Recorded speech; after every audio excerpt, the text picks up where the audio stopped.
By the time I turned into my own driveway, my farm looked like it had been seized by a brigade of overzealous bureaucrats. Bright orange violation flags dotted my pasture like cautionary fireworks. The front gate was festooned with neon yellow condemned tape, clearly an Amazon midnight purchase. A folding table blocked the gravel drive, stacked with clipboards, binders, and a thermos army because tyranny always needs caffeine. Behind the table stood 6 identical figures in polo shirts reading Cedar Hollow Farm Estate's HOA compliance team. At the center, radiating smug authority, was the president herself, Beverly Apprentice, frosted bob, oversized sunglasses, and an expression that screamed she paid taxes directly to heaven. She called out as if announcing a criminal. Mr. Wilder, 42 violations in 10 hours. Per Section 9.4, Subsection 4, your property is now under emergency HOA oversight. I hadn't slept in nearly a day, smelled like fertilizer, and still carried the feed bag I'd fetched earlier. Beverly, I said, I was gone 10 hours. What could I possibly have violated? Before she could reply, flashing lights announced the arrival of a county sheriff's cruiser. Out of my truck stepped my oldest friend, former Marine Staff Sergeant Marcus Hale, cracking his neck like he was warming up for battle. Beverly smiled, expecting backup. Spoiler, she didn't have any. I'm Eli Wilder. All I wanted was peace on Sage Brush Hollow Farm, 8 acres of pasture, a red barn passed down from my grandfather, and a small flock of chickens that made sunrise sound like a poultry convention alarm. Unfortunately, my property sits inside Cedar Hollow Farm Estates, a planned rural lifestyle community, code for fancy farm-themed suburb run by micromanagers. I'm not a troublemaker. I work from home, repair my own fences, and keep to myself. My most radical habits? Drinking coffee at 4 p.m., and wearing mismatched socks to the feed store. Then there's Beverly Apprentice, HOA president and self-proclaimed guardian of property aesthetics. She moved in 2 years ago and immediately launched war on anything not beige. She despises 3 things: unapproved farming activity, read, actual farm, structures that predate her authority like my barn, and what she calls visual disorder, which to her describes my entire existence. For months, the skirmishes were minor. Passive-aggressive grass height warnings, emails about the rooster's wake-up call violating community tranquility, and mysterious subject line that read, unregistered tractor? I mostly ignored them. County law was on my side. My livestock were licensed. My farm was grandfathered. HOA rules didn't apply. But Beverly isn't accustomed to hearing no. One Friday, I made the mistake of leaving for 10 hours to help a neighbor move equipment and grab supplies. 10 hours was enough for her to declare war. Security camera footage later revealed that at 8:06 a.m., Beverly marched onto my property in her HOA Polo, hauling a collapsible wagon stuffed with laminated violation notices. By 8:11 a.m., she had planted a notice of noncompliance in front of the barn. By 8:20 a.m., 3 other board members appeared, tape measures and clipboard in hand, assuming the roles of suburban forensic investigators. From there, the theater escalated. My barn, which predated the HOA by decades, was deemed excessively tall. My chicken coop became a temporary dwelling and cited as illegal. Photos of goats were labeled as unauthorized livestock. My tractor, parked in the field, was now abandoned equipment for not being in the approved storage zone on their tiny printed map. By noon, Beverly had plastered violation notices on my barn door, gate, mailbox, and, inexplicably, 1 tree. Then came the moment that turned bureaucratic annoyance into genuine danger. At 2:17 p.m., Beverly let herself into the backyard, unlatched my pasture gate, and strolled around snapping photos of my animals up close. My border collie, Scout, immediately went on duty, circling, barking, and putting on her full intruder alert performance. Beverly screamed like she'd been tossed into a shark tank, recorded herself shouting about being attacked by a vicious dog. By 3 p.m., the emails were flying to the board, the county animal control, and the sheriff's office. Subject lines included dangerous livestock situation, illegal farm activity in residential space, and my favorite, possible military-style trained dogs. Military style. Scout weighs 35 pounds and hides from the vacuum. Beverly wasn't done. At 4:30 p.m., she emailed me an emergency compliance notice, claiming that due to multiple major violations and community safety threats, the HOA would pursue immediate legal action, including forcible removal of my animals and temporary control of my property. I hadn't seen any of this yet, but Marcus did, because months ago I'd shared my camera feed with him after some random break-ins. Marcus, between jobs, extremely bored and still armed with a marine sense of escalation, texted me at 5:02 p.m. while I was still an hour out. "Bro, your HOA president just trespassed and tried to provoke your dog," he wrote. Screenshots, video clips, and a photo of Beverly standing dramatically by my fence, like a true crime reenactment, followed immediately.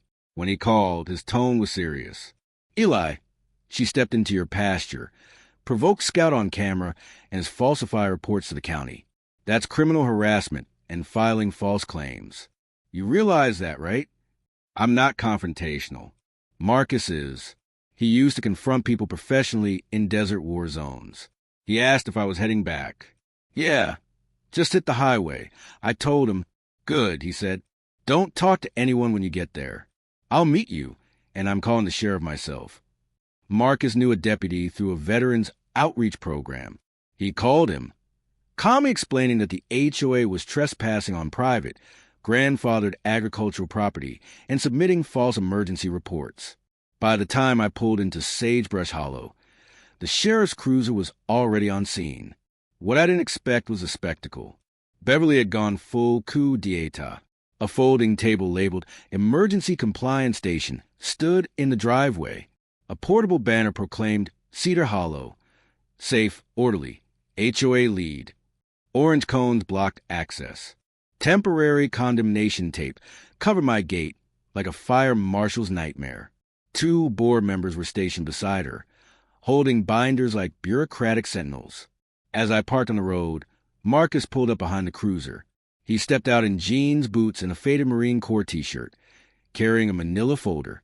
Beverly visibly relaxed. "Good," she said smugly. "Law enforcement and support. Mr. Wilder, you can't access your property until these violations are resolved." The sheriff raised an eyebrow at Marcus. "Deputy Collins," Marcus said calmly, offering his hand. "Thanks for coming.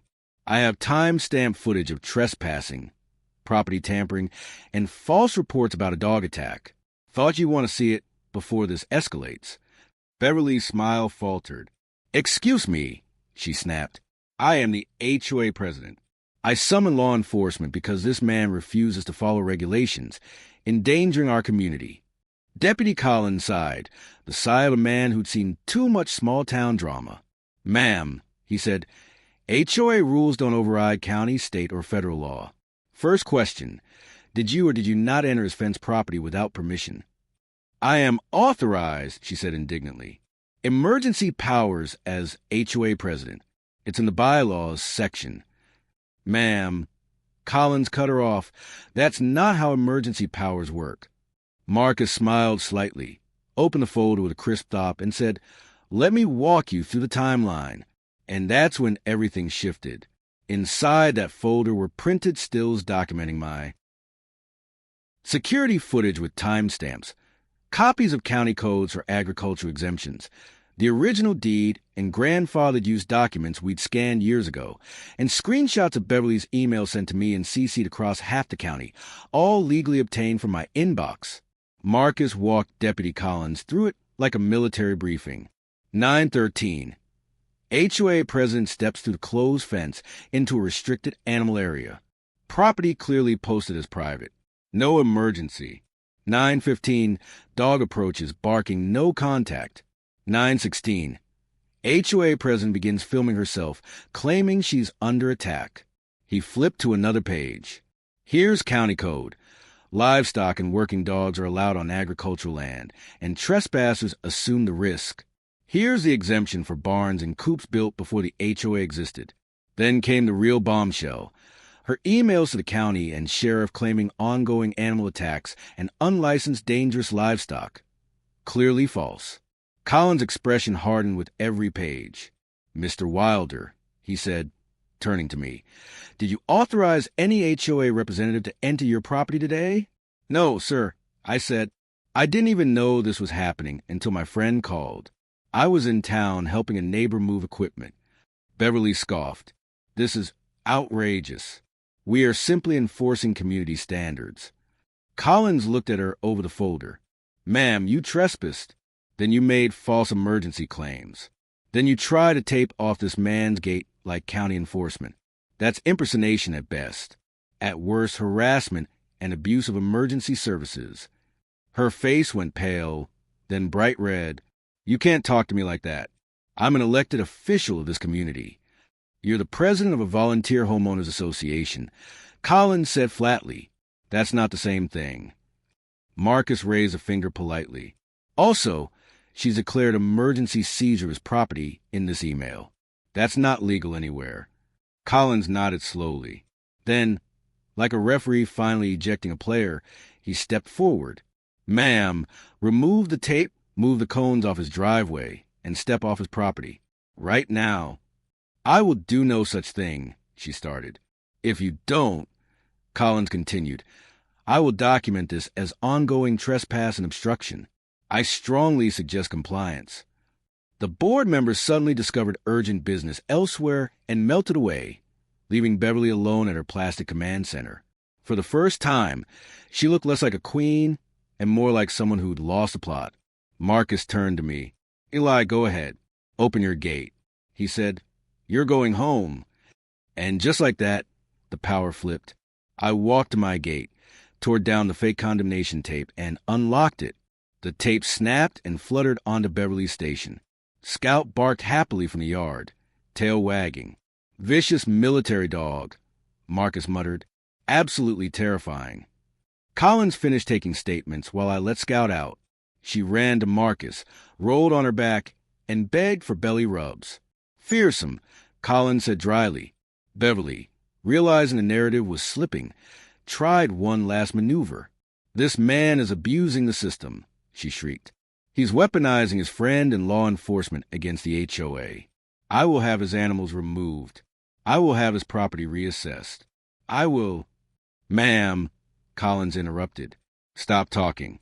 Anything you say goes in my report." Marcus, voice calm, almost bored. "Here's what's going to happen, Beverly. You and the HOA will cease trespassing on Eli's land. Communicate only through proper channels. Immediately retract all false claims sent to the county and animal control, or this packet goes straight to a lawyer I know who loves case law and HOA overreach." "You're threatening me," she hissed. "No," Marcus said. "I'm explaining consequences. Very specific ones." Within a week, the fallout hit. Animal control inspected my setup, checked my paperwork, and found no issues. The county zoning office sent Beverly a stern letter reminding her that agriculture exemptions predated the HOA and she had no authority to regulate grandfathered farm operations. Collins filed his report noting her false statements and trespass, quietly mentioning repeated behavior could lead to charges. Then Marcus did the most devastating thing. He printed all the videos, emails, and county letters and showed up at the next HOA general meeting, not as my muscle, just as concerned residents guessed. He waited until Beverly finished her speech about community standards, then raised his hand. "Question," he said. "What's the HOA policy on the president committing trespass and filing false reports against homeowners?" You could hear a lawn gnome drop. Cedar Hollow Farm Estates had never seen scandal like this. Now they had a sheriff's report mentioning their president by name, a county letter saying, "Stop trying to be the law," and security footage of Beverly trespassing and staging a dog attack. The board held an emergency meeting, real this time. 2 weeks later, a flyer appeared in every mailbox. Special announcement, leadership change. Due to recent events, the board has accepted the resignation of President Beverly Apprentice, effective immediately. Corporate phrases aside, misalignment with values, breach of community trust, legal review, the message was clear. Beverly was finally hauled out of power. Resignation was polite. The real punishment was nastier.